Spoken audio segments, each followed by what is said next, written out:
بسم الله الرحمن الرحيم والفجر وليال عشر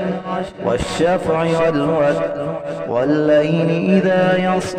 هل في ذلك قسم لذي حجر ألم تر كيف فعل ربك بعاد إرم ذات العماد التي لم يخلق مثلها في البلاد وثمود الذين جابوا الصخر بالواد وفرعون ذي الأوتاد الذين طغوا في البلاد فأكثروا فيها الفساد فصب عليهم ربك سوط عذاب إن ربك لبالمرصاد فأما الإنسان إذا ما ابتلاه ربه فأكرمه ونعمه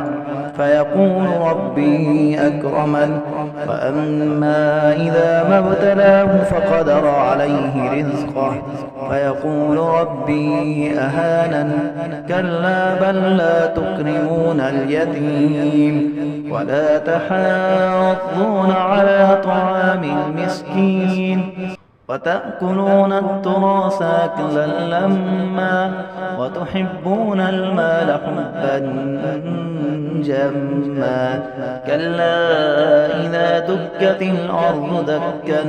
دكا وجاء ربك والملك صفا صفا